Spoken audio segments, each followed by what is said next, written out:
Joining us here on the Rich Eisen Show is Tom Pelissero. Everybody, let's bring him in right away. There he is. Hey. Oh, he's got his breaking news outfit on. Oh, I thought the breaking news was that he got a haircut. No.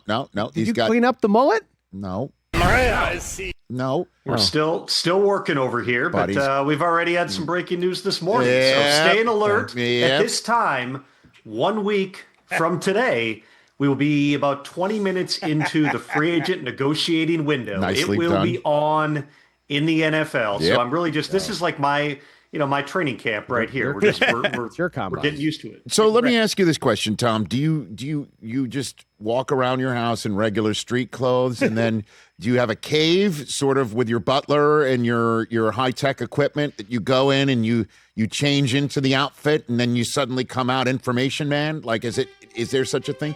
Thank you, Mike. Well done. Is that the way it works, Tom? So what I would say is during free agency, there are a lot of negotiations inside my own house on where I'm going to be sleeping and at what time and with how many alarms will I be waking up. Yes. In fact, today, again, dry run. I was on Good Morning Sports. Dry run. 5 a.m. 5 a.m. alarm went off. Yep. Hit the snooze. Yep. 5:07 alarm went off. Hit Okay. the snooze. Yep. Then the 5 a.m. alarm comes back at 5:09. Hit the snooze. Finally got up on the 5:15 alarm. Saw my wife after the first Good Morning Football hit. I said, good morning. She said, we're going to have to figure out how you can wake up at 5 a.m. without me waking up at 5 a.m. I've got a separate shower and bathroom situation down here in the basement. Wow. Will I be relegated to the guest room? Will I be relegated to a downstairs couch? Unclear, but these are all the things we're going to be trying to figure out over the next 7 days. Tom Pelissero telling us how it all works. Tommy P's Dry Run. Respect, sir. Tommy P's Dry Run is a great fantasy team name. It's already written down. Okay. But the bottom line is, at the end of the day, that's a breaking news look that he's got on right now. So you were in a hoodie, and then the Texans and the Lions made you dress in a suit and tie? Is that basically what happened? Not today, because I was on Good Morning Football, Okay, good so enough. I was already Regardless. rolling. But listen, we had the first trade of the offseason, of course, broken right before I came on with you and the fellas in studio. What's up, boys? On the pig. Good to see you, buddy. Oh, my Titans and Jets We're back. making their deal last week, and then two trades early this morning. Kind of fascinating. You have a Texans offense that's been trying to figure out how to put together their offensive line, and it appears that part of the plan for fixing it is pulling it apart. They trade Titus Howard to the Browns for a 5th-round draft pick, clear some guaranteed money off their books, and then they include Juice Scruggs, who played a lot of snaps for him last year as well, as part of the deal with the Lions for David Montgomery. Nick Caserio's had luck in the past with trading for veteran running backs. Of course, Joe Mixon came over in a trade from Cincinnati a couple of years ago, responded with a 1,000-yard season. Last year, he signs Nick Chubb, now trying to get similar production out of David Montgomery, a guy who they love in Detroit. He continued to bring value to them. It was not going to make much sense for him to go in be in a timeshare someplace else. He was going to do that. He could have done it in Detroit. But in Houston, he's got the opportunity to be the lead back on a team that's been at the playoffs 3 years in a row. I'd expect that they address his contract as well. So good situation for David Montgomery. The rare trade, Rich, where from a fantasy perspective, you would look at both guys involved, Montgomery and Jahmyr Gibbs, and say stock goes up.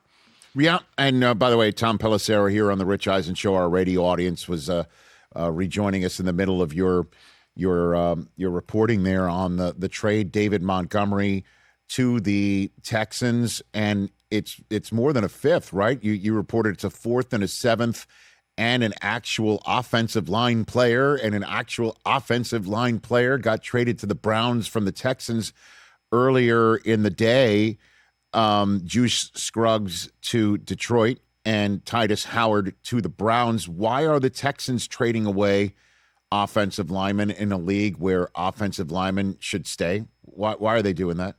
you would anticipate this is a broader part of Nick Caserio's plan here. With Titus Howard, he gets a new deal, 3 years and $63 million in Cleveland, but he had money that was on the book. So Houston clears some of that off. Juice Scruggs was not making a lot. I mean, he was a second-round pick now going into year 3, but they're giving themselves some flexibility. Giving up those picks in addition to Scruggs to the Lions would indicate that there was competition to go get David Montgomery. But for the Texans, listen, there's not a lot of centers out there, but if you're looking for guards, if you were looking for, let's say, kind of the second, third tier of tackle, there are some options out there in free agency. Also, you can never overlook these deals are getting done a day after everybody watched the offensive linemen work out at the combine. I talked to a head coach about something completely unrelated earlier today. He was talking about a different position group and saying, we're sitting here going, who should we sign in free agency? Then after watching these guys work out, it's like, let's not even spend our money there. Let's spend our money someplace else. It's all part of this process. I mean, it's come up in the past. The possibility of moving free agency after the draft. The league has brought that up. The unions never wanted to do that because it's a way that they would look at it as depressing the market. But the fact that free agency comes first, you're still going to have teams that if they're not confident they can fill some of these holes, they're going to go out, whether it's free agency or a trade, fill those holes in advance of the draft. I would just say this. Nick Caserio is not doing anything totally in isolation here. There's something bigger at play, and we'll find out what that is over the next 7 to 10 days. What about the Lions end of it, Tom? Why trade David Montgomery? Sonic and Knuckles has been one of the better combinations, certainly in terms of scoring touchdowns, one of the most dynamic, productive combinations we've seen ever. And that's not hyperbole, Tom. Why are they breaking up Sonic and Knuckles? He was due $6 million cash this year. $4 million would have become guaranteed next week. David Montgomery's role in Detroit had diminished over the last couple of years. And Brad Holmes, referenced this earlier in the offseason that, for David Montgomery, they love the guy, but if he wants the opportunity to go out and be a feature back, maybe get one more payday, he's 28 years old, that was probably going to have to take place someplace else. Jahmyr Gibbs is now extension eligible. We'll see based upon, potentially a Breece Hall deal, if that gets done, based upon maybe a Bijan Robinson deal, exactly where the market could end up going for Jahmyr Gibbs. But it's going to be big money. It's going to be, probably up in the high teens. And so realistically, you're probably better off if you're the Lions, either getting an economical option in free agency or drafting a running back or two to try to fill that other role. So it was probably best for everybody. The Lions free up some cash and cap space. The Texans upgrade, and David Montgomery gets an opportunity now to be a feature back, which was simply never going to happen in Detroit. All right, Tom Pelissero here with some breaking news on this Monday after the Combine. What's the story come out of a Combine? I mean, is it still Maxx Crosby, even though we didn't really get much smoke or fire on that front over the weekend, Tom? I would say Maxx Crosby and his future is as big of a story as you have in the NFL right now. We talked about this last week. We've heard what John Spytek said publicly at the podium, that he expects Crosby to be there, that they've got a great relationship. They talk and text all the time. We have not heard directly from Max about how he felt about those comments, how he feels at this point about his future. I have gotten roughly 50 Instagram story alerts from Max, who appears to be in the facility shooting all 22 tape of himself making plays, showing himself boxing, shooting hoops, proving in a variety of different ways, A, I'm still a great player, B, I'm a lot closer to health than other people might think that I am. And the Raiders, even though they're not proactively making calls, I would believe that they are going to continue to get calls. And anybody who needs a pass rusher is going to be interested in this because, there's Trey Hendrickson, Odafe Owe. You got a few guys in free agency, but really a trade for Max, if you're not going to draft one, is probably your best way to get an elite type of pass rusher. Those guys just don't hit the market. So if I'm thinking, who would be the teams that would make sense for Maxx Crosby? Again, I think anybody who's a contender and has sufficient cap space or the ability to create it should be involved. But, a few that would come to mind would be the Chicago Bears, a team that people will remember swung another trade with the Raiders for a pretty high-profile pass rusher in Khalil Mack some years ago. They feel like they're close. They were right there at the end in the playoffs. Could Maxx Crosby be somebody that puts them over the top and elevates that pass rush? I think that would be a fit. I could see Buffalo, they've got some things they've got to work out in terms of their salary cap and how they're going to devote their resources in this offseason with Joe Brady coming aboard as a first-time head coach, and also changing over the defense now with Jim Leonard calling the plays there. But, for Max to come in and join that team that's been looking for a closer, they've taken swings at it, signing Von Miller years ago, I could see that being a fit. And then the one that everybody wants to keep talking about, and I do believe that it makes sense, is with the Cowboys. Max is from that area. He trains in the offseason with CeeDee Lamb. The Cowboys have ammunition. They don't have any day 2 picks this year, but they got 2 first-rounders. They've got enough cash and cap flexibility. Jerry Jones has indicated they're going to be aggressive, and I believe a lot of that aggressiveness is going to be focused on the defensive side of the ball. What is that price tag going to be? Is it a first-round pick and more? Are the Raiders going to draw a hard line at getting 2 first-round picks? All those remain open-ended questions. But if we're just looking at this from a leverage perspective, when do you maximize your leverage? I would say it's sometime before the market opens 1 week from today. Because the moment some of these teams that need pass rush help go and spend that money someplace else, you start to run out of suitors, kind of like the Bengals did last year with Trey Hendrickson. Maxx Crosby is different than everybody else who's available. He's 29 years old, coming off of a knee surgery, but still very much in his prime. A culture changer behind the scenes. Obviously one of the best defensive edge players that we have in the entire NFL. He's different, but you still need the money to pay him, and you need the picks, the ammunition, maybe a player to go and acquire him. The moment you start making other moves, it becomes harder. So if the Raiders are going to trade Maxx Crosby, there's no hard deadline on it. He doesn't have like a conversion or anything like that makes it from a contract perspective necessary. But I have to believe the Raiders are approaching this, that if they're going to trade him, doing so before next week would make sense. Well, even before the draft, obviously. I mean, that would have to be the deadline. And right. And the Cowboys fascinate me in that regard, because if they end up trading Micah and using the draft choices they get to go get Maxx Crosby, I understand Crosby's 4 years older, but he's also a different guy in the locker room. It would be a different setup. And certainly if I'm the Raiders, I'm intrigued by that 12th overall pick based on all those defensive linemen I just saw work out at the combine. If you can get Mendoza and one of them, you might be tempted on that front, even though Maxx Crosby means so much. It's interesting that the thing is fascinating to me. But the Cowboys, aren't they in the worst cap hell of any team in the NFL right now? Obviously things can be massaged, but right now they're almost $60 million over the cap.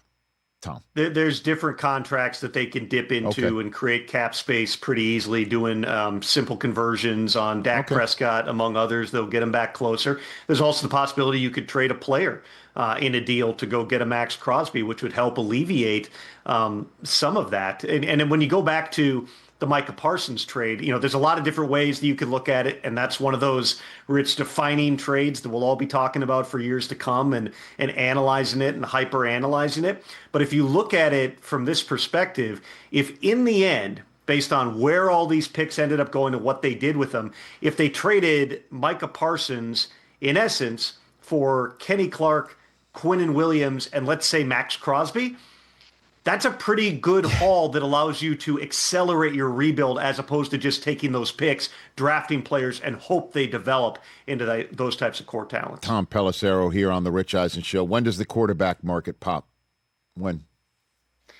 This is one of the ongoing mysteries, in part because those guys who have the guarantee triggers in their contracts, those all come after the start of the league year. Here's what I mean in very simple terms. We'll know by tomorrow what happens with Daniel Jones and the Colts. They've been trying to get a long-term deal done. If they can't, I would anticipate that they tag Jones. It may be the transition tag, which is at a lower number, but we'll see what direction that goes.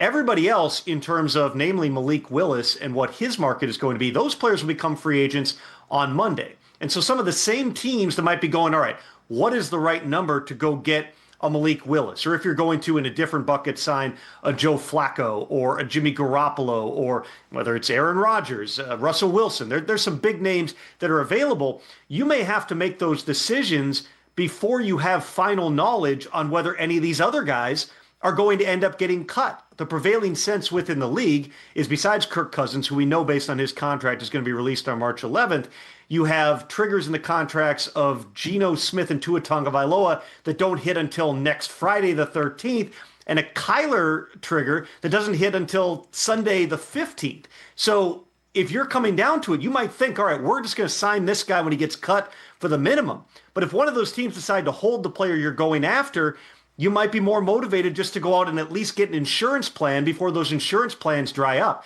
That's one of the reasons this quarterback market is so difficult to project right now. I wouldn't think that all those teams, the Raiders, the Cardinals, the Dolphins, drag this all the way out into the end of next week. Based on the fact those guys have guaranteed money, the players technically can't be released until next Wednesday, March 11th, but you could tell them, you could announce it, you could do a lot of different things that would allow the market to start moving. But right now, I've talked to many of those teams that are eyeing those players, and to a certain degree, while they're working behind the scenes, they are frozen a little bit by not having firm and final word from those teams of exactly how this is going to play out. All signs are pointing to Tua becoming available. If they can't trade him, which has always seemed like a complicated situation, he would be released, I presume, prior to March 13th. So that would be next Thursday.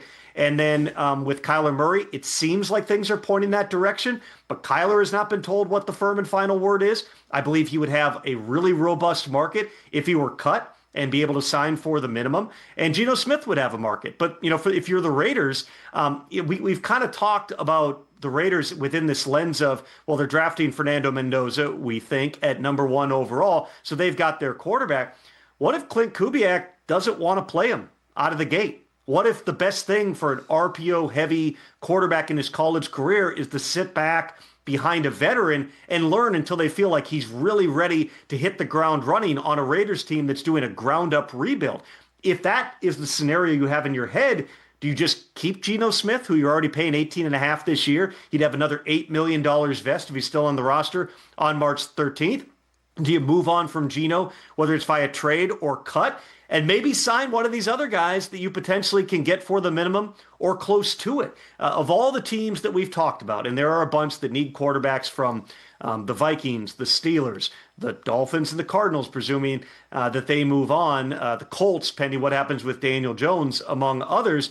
The Raiders are another team that, depending what they do with Geno Smith, don't rule out them being players in that same market, probably not spending much money to do it, but looking to add potentially another veteran to that room as well. Man, and this is all going to pop in the next week, right? I mean, pretty much at this point by Monday, we should get a better indication of where these things are going, because every single team that you're referring to that's going to cut their quarterback or potentially deal him has another team that's wondering if they're available to be had because they've been cut or not. Like this, there's going to be too many people needing answers to let this thing linger. And then there's, Rodgers, who says he's going to let the Steelers know sooner rather than later, or at least that's the assumption. We haven't heard a single thing from him. That's another one. If the Steelers, we've talked a lot about Aaron Rodgers, and he's been in communication with Mike McCarthy. He spoke recently with Omar Khan, but we're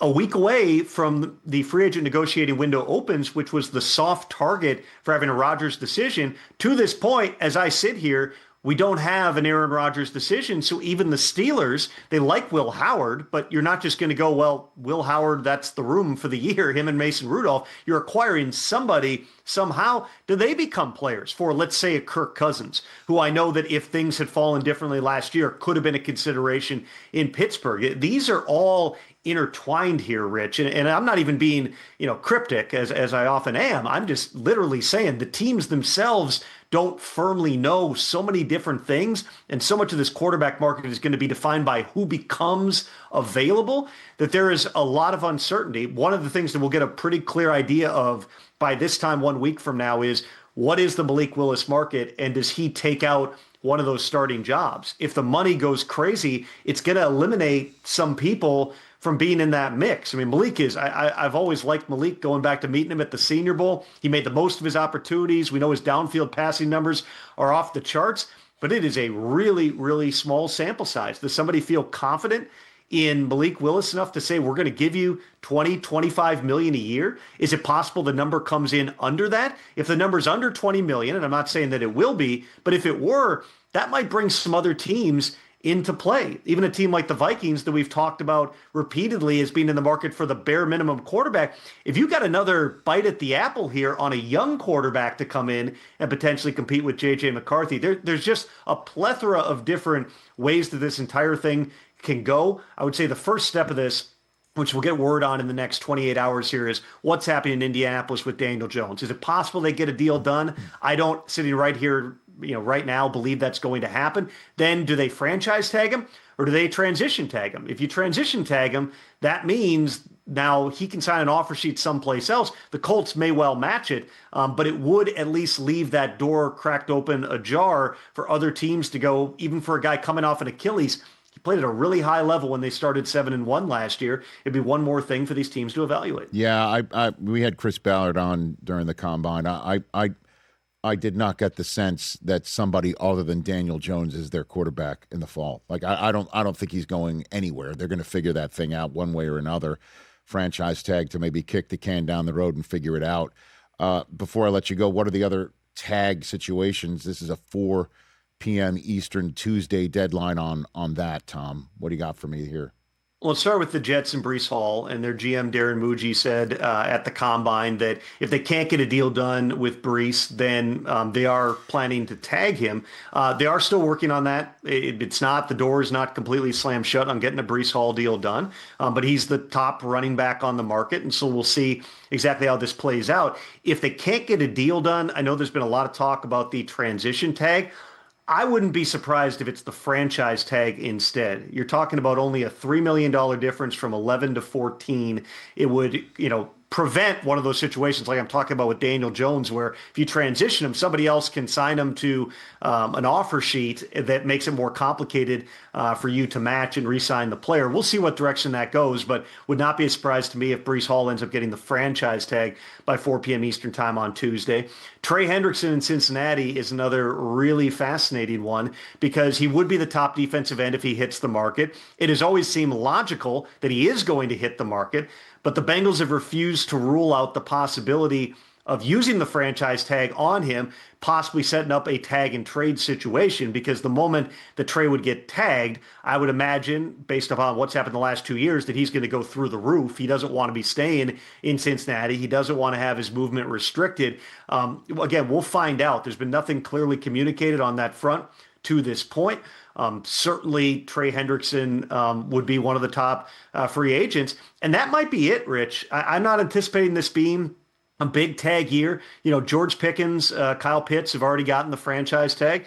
The Colts are going to use it, whether it's on Daniel Jones or potentially on Alec Pierce. The Jets, again, barring a deal, intend to use one on Breece, and maybe the Bengals. That's 4 or 5 tags in a league where, it's not uncommon for us to have 8 to 10 of those. I think that speaks in part to the realities of the tags that at some positions are just completely prohibitive. I mean, there's some good linebackers that are going to hit free agency this year, whether that's, Quay Walker, Devin Lloyd, but a $27 million tag number is just not realistic. Yeah. Nobody's going to do that. And there's also some other players that are going to hit free agency that I believe are going to have, really strong markets. It's a pretty short list, but, take a John Franklin Myers, not a household name, never been to the Pro Bowl, but position scarcity drives a lot of this. There are virtually no true defensive linemen, interior players, defensive tackles that are going to hit free agency. I've seen people projecting John Franklin Myers getting, 10 to 12 million.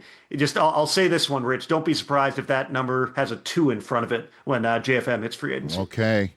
And Kenneth Walker, the Super Bowl MVP walks? Is that what happens?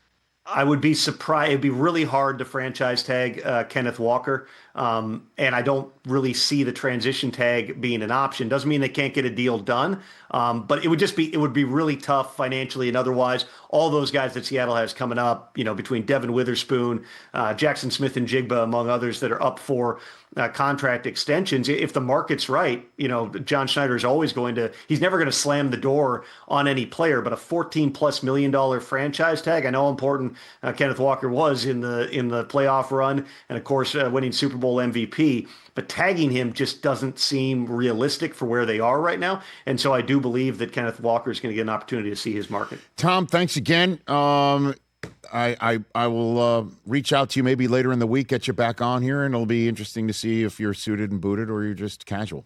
We'll find out.